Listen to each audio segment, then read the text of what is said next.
We've been looking at the functional interpretation of Genesis 1, according to which Genesis 1 is a description not of the material creation of the biosphere, but simply God's assigning functions to various things in the world so that the world or the cosmos becomes his temple in which he takes residence finally on the seventh day. And I've argued against the plausibility of a purely functional interpretation of Genesis 1 and of the idea that God's Sabbath rest is meant to be simply a residing of God in his cosmic temple. I do need to make one corrective, though, to something I said last week. I believe last week I said that the 7 days in Genesis 1 should not be interpreted as a reflection of the 7 days of dedication of Solomon's temple, because this was a motif that was common in ancient creation myths. In fact, I misstated that. The 7-day motif is not common in ancient creation myths, but it is a very common motif throughout the ancient world, used in many different ways, so that it would be a mistake to point to the 7 days of dedication of Solomon's temple in particular as the source of this 7-day motif. This point was made well by Miller and Soden, whose view we're going to consider next. This is what they write: "There is no known record of any other society framing creation in 7 days, though 7 days might be involved, for example, in the creation of man or other aspects of the creation story, so that the use of it in Genesis 1 does not appear to be directly dependent upon Israel's ancient Near Eastern mindset. The use of a 7-day period of time, however, commonly occurs in ancient Near Eastern mythology, legend, and cultic practice. For example, it occurs to describe an appropriate approach to the gods. It provides a framework for a divinely ordained and successful mission to find a royal wife to bear a son. It describes a 7-day waiting period in which the anticipated event occurs on the 7th day. The number 7 was also frequently used for many other things in ancient texts, and even in the Hebrew Old Testament, and was not always intended to be a literal number. Instead, it carried symbolic significance, being generally understood to express the ideas of completion, perfection, or fulfillment. So given the widespread use of this 7-day motif in the ancient Near East, I think it would be a mistake to simply assume that it refers to this 7-day period of temple dedication preceding Solomon's inaugurating the temple. In fact, quite the contrary, that 7-day waiting period would itself be a reflection of the very widespread and symbolic use of the number 7 throughout the ancient Near East. So, in summary then, I find the functional interpretation of Genesis 1 to be quite implausible. It seems to me that the account in Genesis 1 is most naturally taken to involve what Walton calls both material creation and functional creation, both creating the entities described as well as assigning their functions. Now, we want to wrap up our discussion of the functional interpretation by seeing Walton's response to this suggestion. He raises the question, couldn't it be both? Couldn't it be both material creation and functional creation? And he gives 4 reasons for rejecting that view. I think, however, these 4 reasons can be answered very quickly in light of what we've already seen. First reason, he says, is that days 1, 3, and 7 have no statement of creation of any material component. Days 1, 3, and 7 have no statement of creation of any material component. Well, by way of response, I would say this, of course, isn't surprising. For day 7, that's God's day of rest on which he ceases from creation. But on day 1, light is created, so that certainly involves material creation. And on day 3, vegetation and fruit trees are created. So it seems to me simply false to say that material creation isn't involved on days 1 and 3. Number 2, he says, day 2 has a potentially material component, namely the firmament.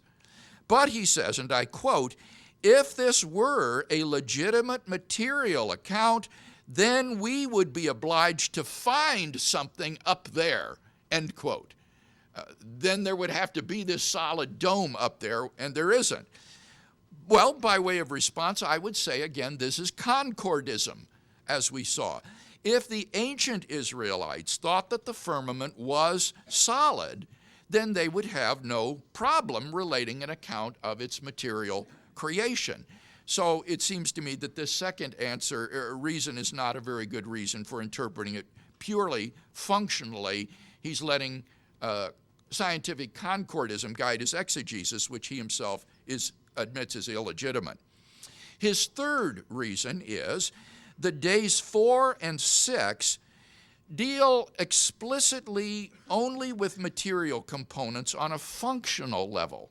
Days 4 and 6 deal explicitly with material components only on a functional level. Well, by way of response, I would say that might be the case for the sun, moon, and stars, where their functions are specified for marking days and months and seasons and years. But it is clearly false with regard to the animals. The text says, let the earth bring forth living creatures. And it's also probably false with respect to man. The text says, let us make man in our image, since man wasn't included among the animals. He wasn't already there, and therefore the making of man would imply the material creation of something new.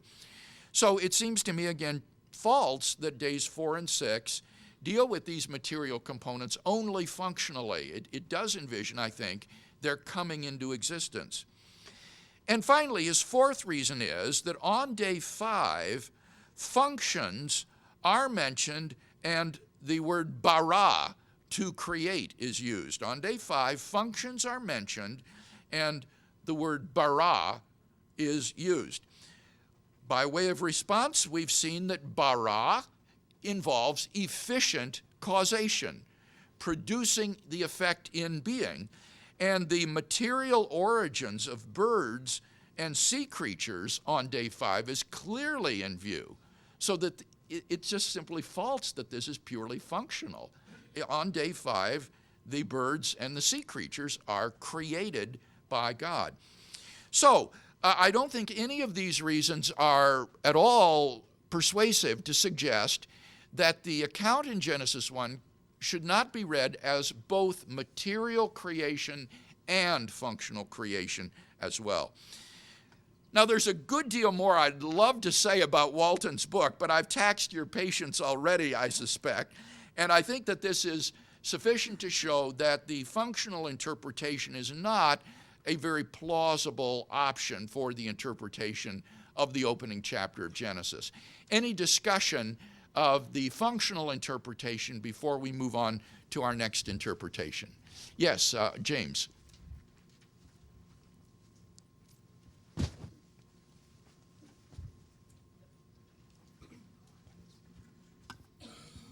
Bill, I just have a question in general about this.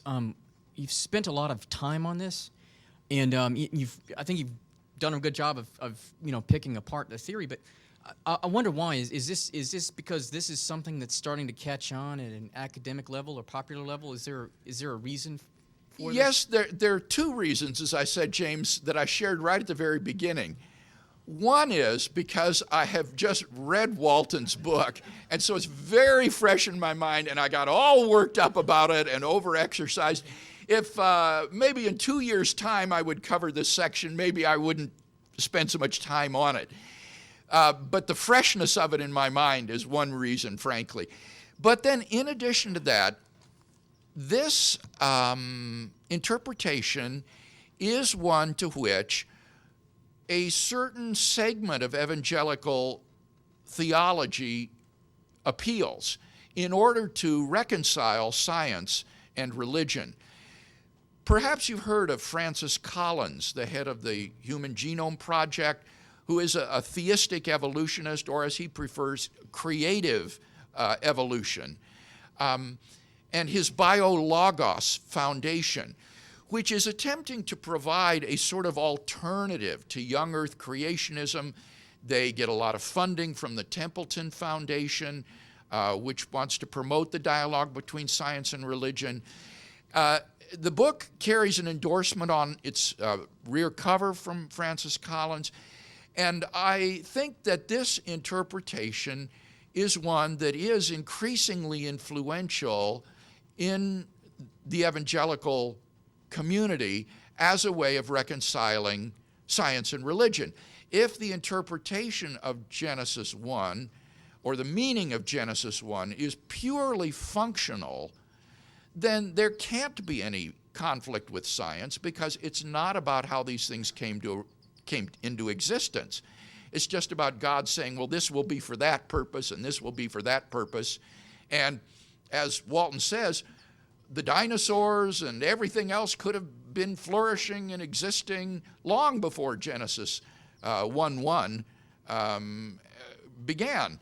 So I do think this is a very important interpretation in that sense, as well as the next one that we're going to talk about, which is also now very much in the mix of this discussion.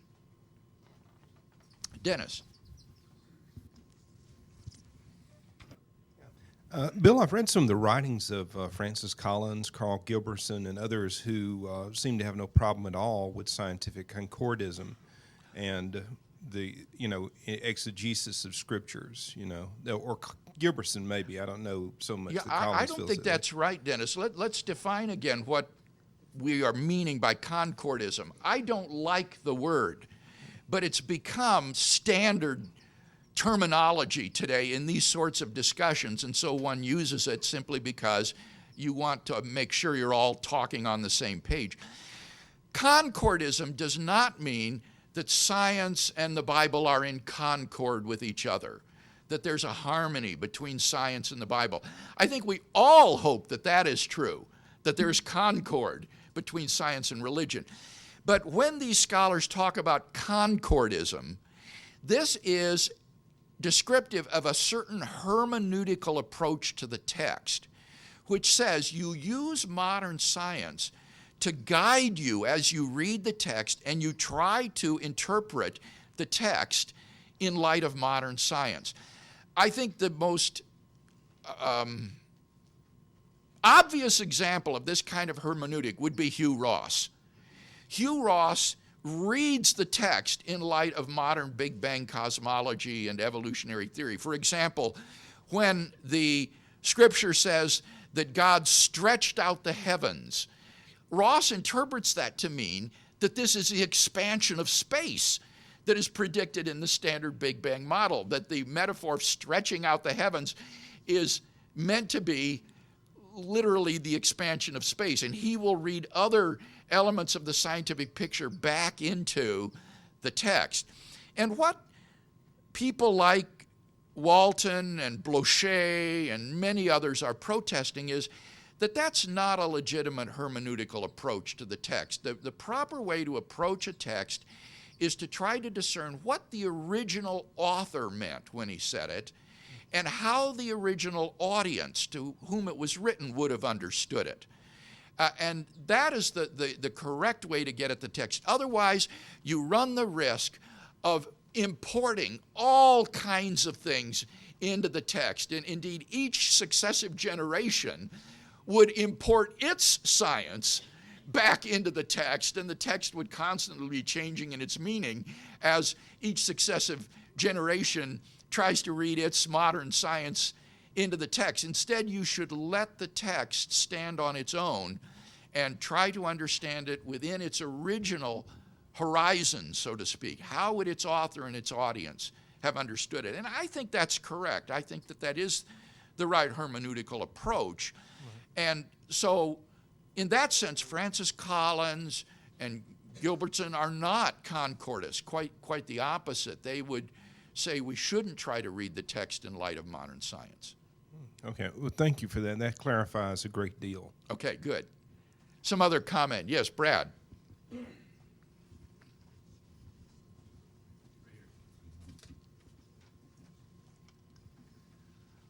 I always get confused when we talk about what the original author meant and what the original audience would have interpreted this when we talk about revelation in the Bible, because and I like to distinguish science, forensic science of this is what probably happened in the past that we cannot replicate over and over again, from science that can be a theory that can be proven and replicated and all of that. So I think there's a different standard between those two.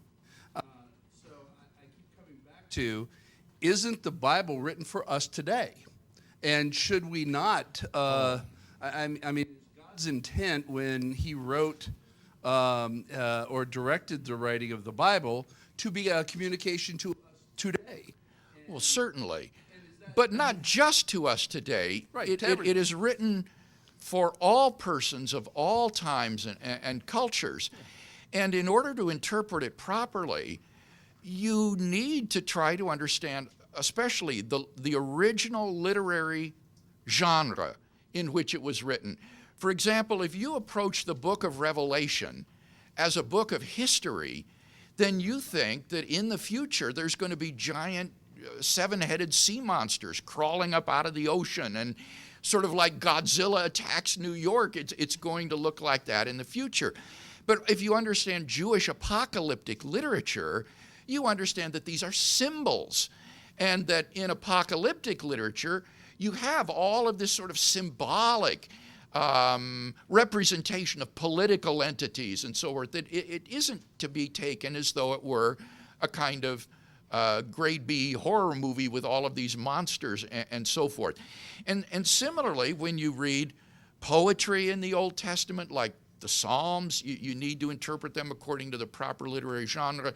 On the other hand, if you're reading the book of Acts, that would be historical writing, and there you would want to understand it. Though again, importantly, Brad, you would need to see how do ancient historians write, because there are significant differences between ancient history and modern history.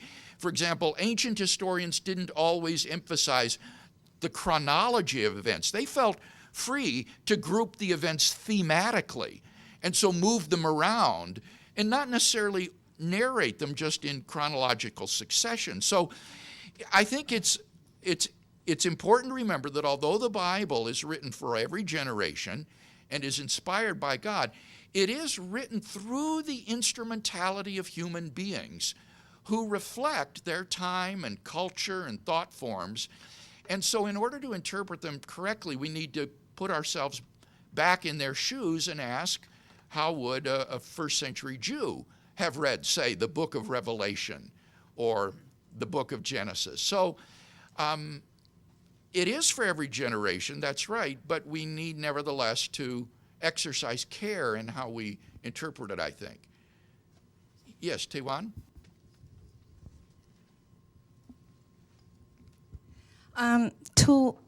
I wonder why we have to map that with Aristotle's framework. Can we not map it with material creation, functional creation, and purpose behind the creation? Mm-hmm. Because the seventh day is God enter into rest, and in Hebrew chapter 4 it says very clearly that God promised us to enter into the rest. Yes. So purposely we are to enter into rest with God.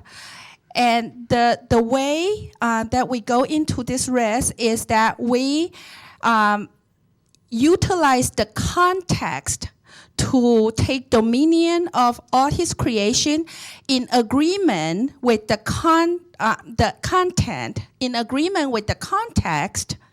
And I thought if we accept his context and we accept the boundary he established, then that's the fear of the Lord, which is the wisdom that will take us into that rest with him by promise. Yes. And so can we not look at that in this three level, just as a person has body, soul, and spirit, so the creation has material function and purpose? Well, now, function is really what Walton means by purpose.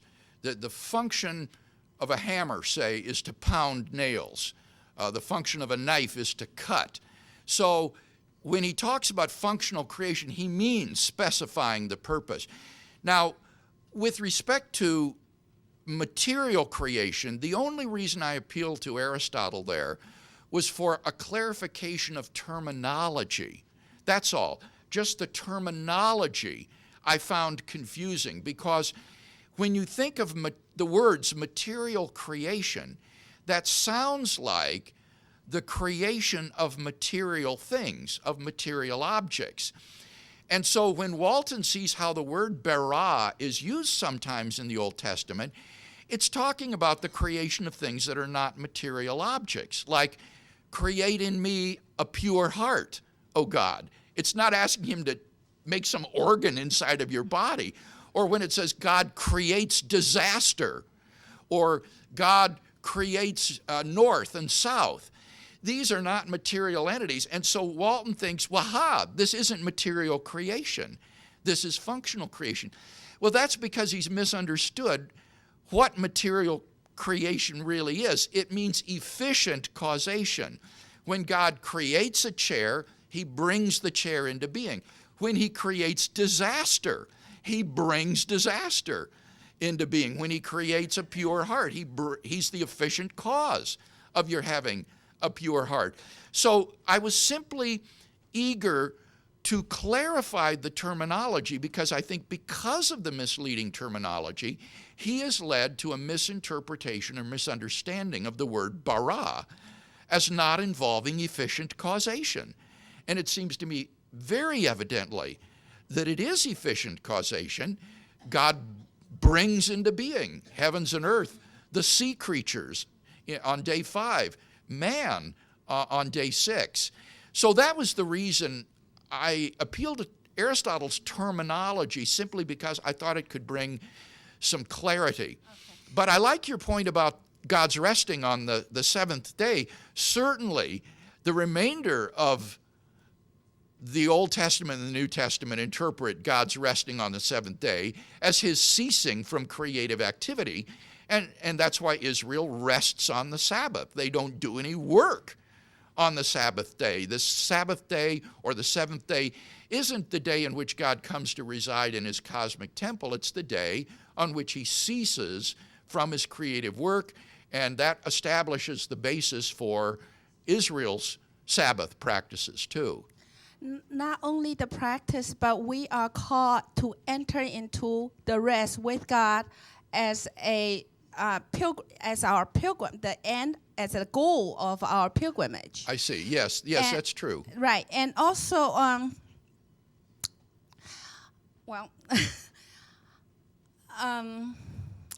the gap.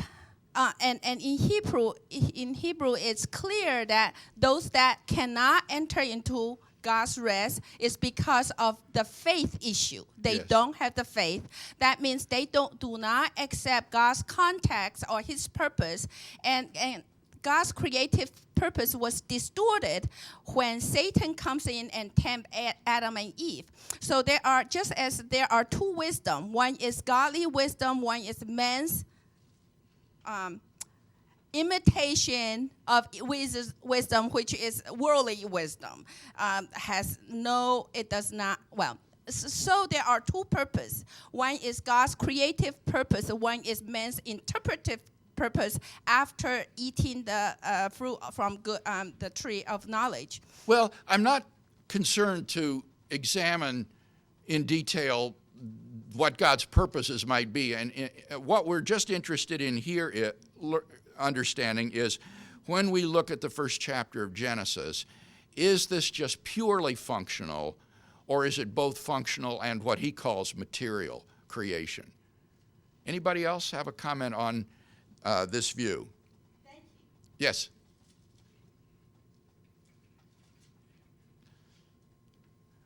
All right, let's go on then to number 8, which I'm going to call the Hebrew creation myth interpretation. The Hebrew creation myth interpretation.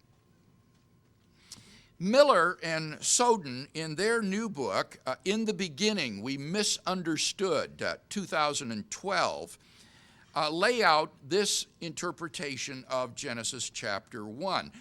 Though they do not use that title for it, they don't really give a name of their view, but this is what my characterization of the view is, that just as there are pagan creation myths in ancient Egypt and Mesopotamia, so this is an example of a Hebrew creation myth. They would say Genesis 1, verses 1 to Genesis 2, verse 3, is not to be taken literally. And they would rehearse the evidence against a literal interpretation of the text that we've already been through when we talked about the literal interpretation.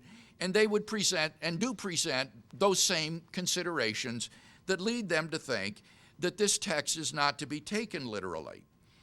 Rather, they would say, or do say, that the key to correctly interpreting Genesis 1 is to compare it to Egyptian creation myths. They also examine Mesopotamian and Canaanite myths, but they find that these bear very few resemblances to the text of Genesis 1, and therefore are not really profitably consulted. There are few points of similarity between Mesopotamian and Canaanite creation myths and the story in Genesis 1. But, they observe, Israel was in Egypt in bondage for 400 years. And during that time, the Israelites had come to worship the Egyptian deities. Moses had to wean them off of these Egyptian deities and announce to them who the true God was. Yahweh, he was the real God. And even after they left Egypt in the Exodus, many of them were still keeping Egyptian gods and worshiping them. So that Egyptian religion had made deep inroads into the nation of Israel. And they believe that when we compare Genesis 1 to Egyptian creation myths, very significant similarities as well as significant differences emerge.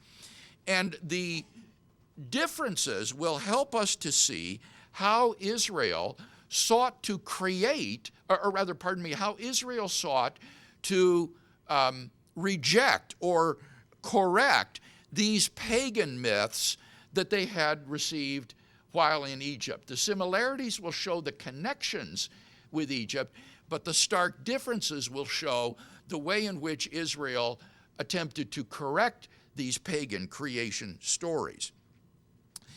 Now, Miller and Soden point out that it is unfortunately very difficult to reconstruct just what the ancient Egyptian creation myth was. We have no single text, as we do of Genesis 1, which lays out the Egyptian view of creation.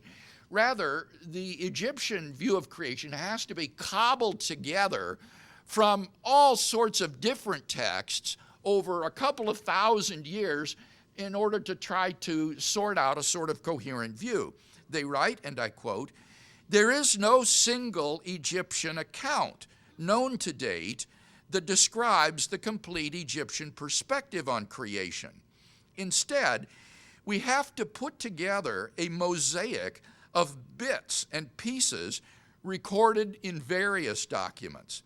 These documents represent a mixture of times and theologies covering more than 2 millennia, many of them in tension with one another, a situation that did not seem to bother the Egyptians.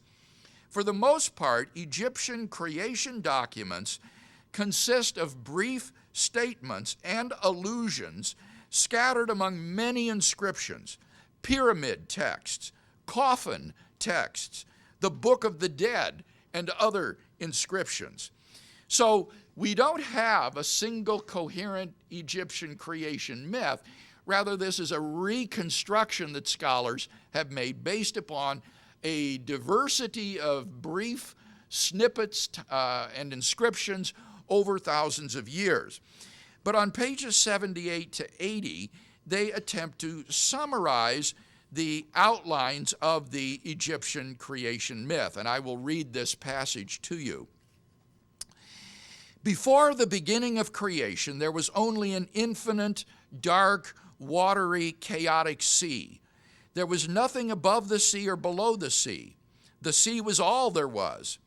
Immersed in the sea, Atum, or alternatively Re, or Ammon, or Ptah, the creator god and source of everything, brought himself into existence by separating himself from the waters.